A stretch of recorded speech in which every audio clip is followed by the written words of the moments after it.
Welcome to another episode of Side by Side or Road to Tobago's Self-Government. Come along with us as we chat with former Chief Administrator, Mr. Alan Richards, and Attorney at Law, Ms. Ingrid Melville, about some of the essential requirements for Tobago's self-government. Regarding internal self-government for Tobago, it's actually actualizing the right to self-determination. And as I said before, we're really looking at internal self-determination, where Tobago remains a part of the nation state. However, Tobago has a level of autonomy so that Cabinet does not override the issues for which Tobago has responsibility. And the fifth schedule items, it was thought for a while that Section 25 of the Tobago House of Assembly Act number 40 of 1996, as well as the fifth schedule, that allow the Executive Council to be solely responsible for administrative decisions in those areas that are listed there. However, as we learned based on the interpretation of the courts, at least in the reforestation case, Cabinet makes policy. The Tobago House of Assembly and the Executive Council in particular, can implement Cabinet's policy.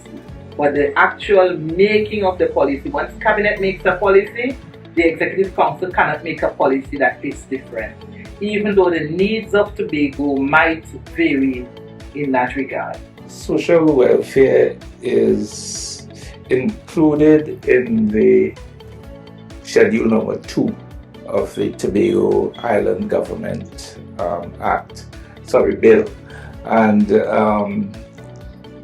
it takes care of the issues. It's linked with health. So in the Schedule 2, it's called Health and Social Services, and social welfare is inherent in that. So there is a provision for that in the Schedule 2. But remember, we are asking that we move Schedule 2 into a schedule called the fourth schedule that ought to go into the Constitution to enshrine these functions within the Constitution itself.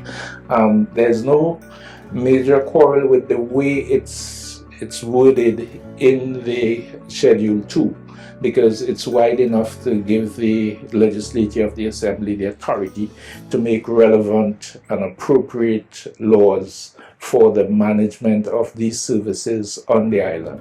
So there's no major quarrel with the formulation, except that rather than have it in the second schedule in the Tobago Island Government Bill, we think it ought to be in the Constitution and enshrined all the functions in there in a new amendment called the fourth schedule of the Constitution. And of course, the board has specific responsibility for things that are peculiar to the island. And if we didn't have that board, they couldn't deal with issues on the island. And then again, the whole management of social welfare currently is shared. The checks and stuff are generated out of Port of Spain and things. So this would allow for a better control. And remember that the overriding feature of this legislation is for the good governance of the island of Tobago in Tobago. So that is absolutely necessary for the lawmaking authority to reside here for these functions. Marketing is critical. The way marketing is seen now is primarily to treat with the marketing of agricultural produce and stuff of that nature, which has evolved from the days of the Central Marketing Agency.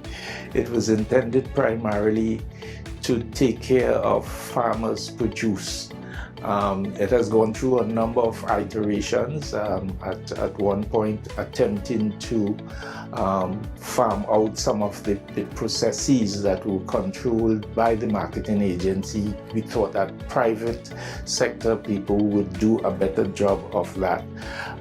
So the marketing agency now, it falls within the ambit of the Division of Agriculture, and there's a separate company that treats with that.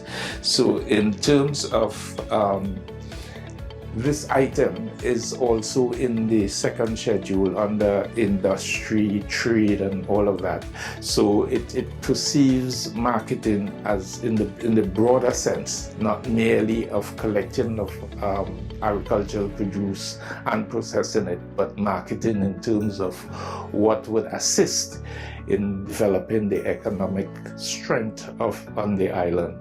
So that marketing is in the schedule and is linked with the industry and trade and all of those factors. So it's in terms of how it's now couched, I think it is well taken care of, except of where it is lodged. We think it should also be in the Constitution. Definitely, I agree, because over the years what marketing has done also was to create value addition for some of our agricultural products, so that agricultural products, their lifespan is often quite short, especially plants, fruits and vegetables. So what the marketing set up some facilities, for instance at Lomido, where they would process, like I know they used to process mangoes at one point in time. They would buy pork and chicken and make hams.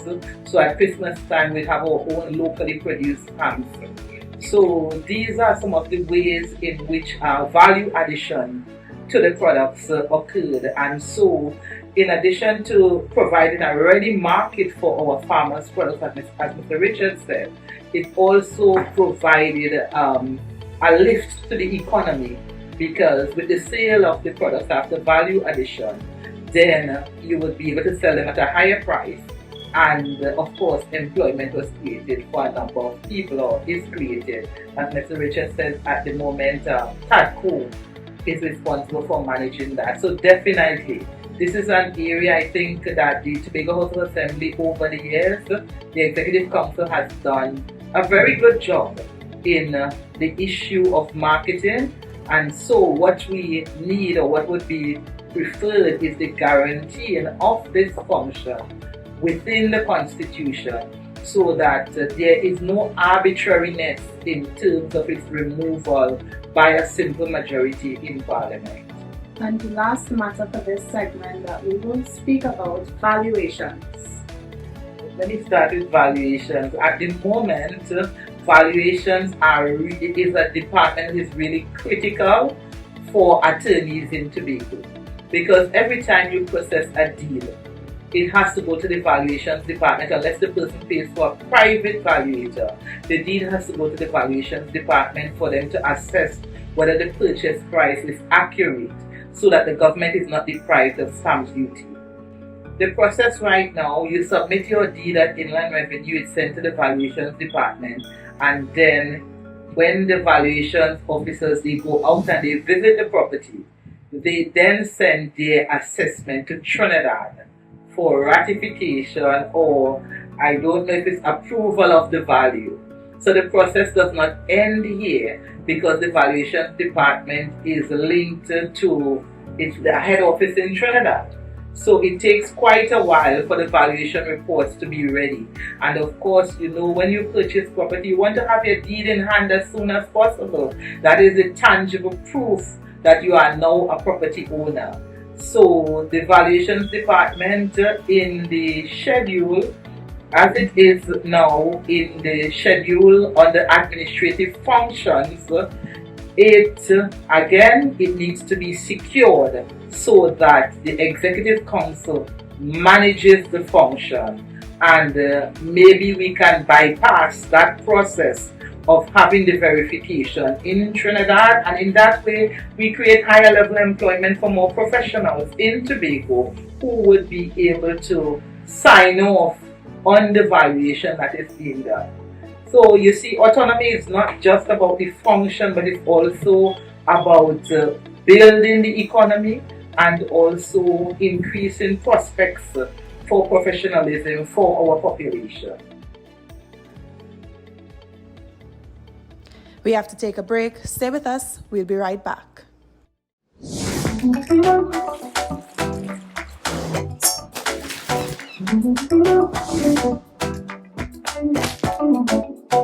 One. 6. Beautiful island.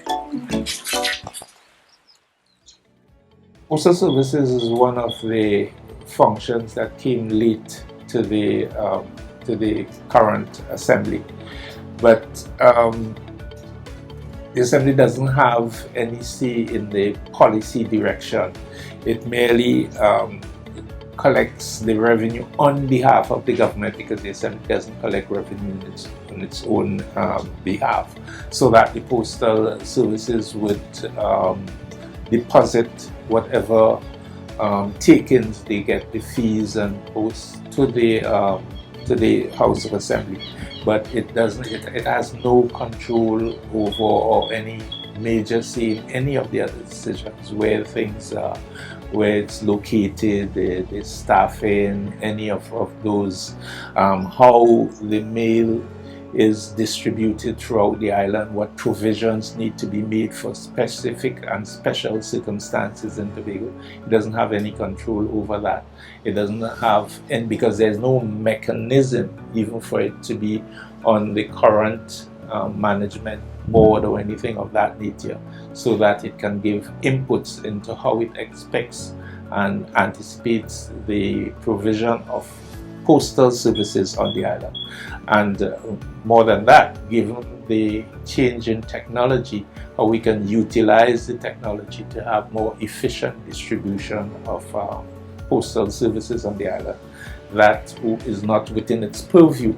So consequently, if we are to be able to do things that would improve the quality of life of the island, then as a government, a self-determination within the ambit of the government of Trinidad and Tobago, it ought to have that kind of facility to do so.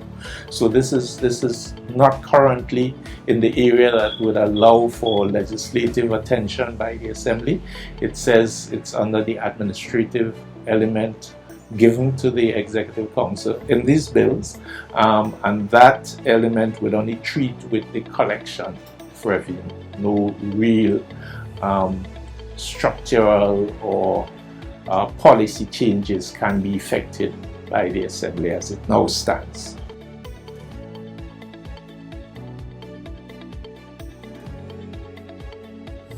Information is the lifeblood of development of any nation, and at the moment it is estimated that Tobago has about 5% of the national population.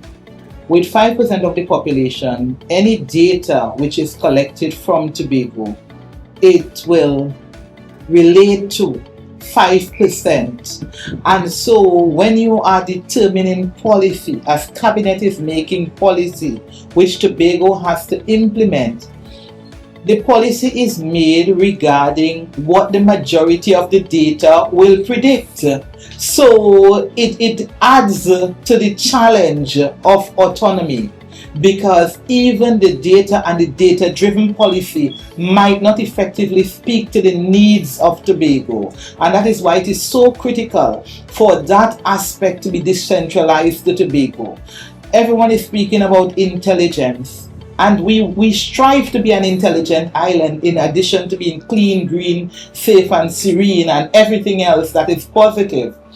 But the issue of the data, information and statistics, we must be able to manage that and to determine what is effective data which we need for development. Schedule 2 of the Island Government Bill. And so it speaks about being able to make laws with regard to housing.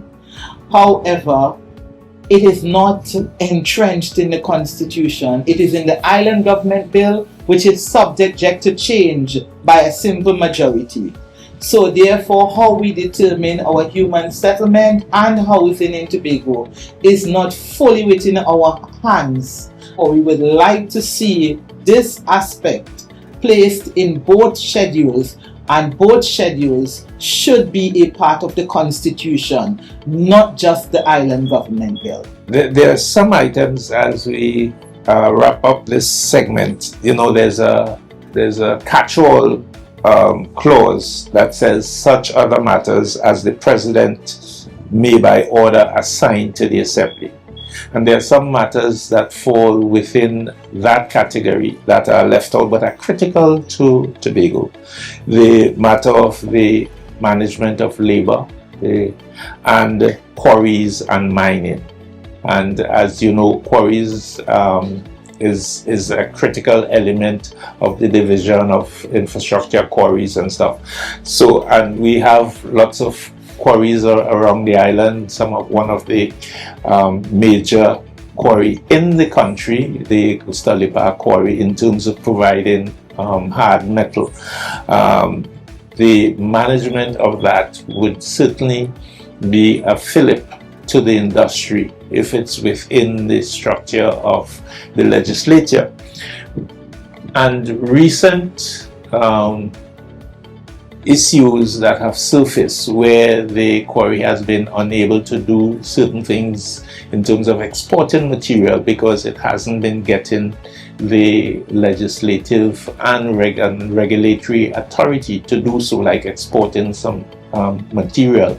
That certainly needs to reside within the purview of the legislature in Tobago, of the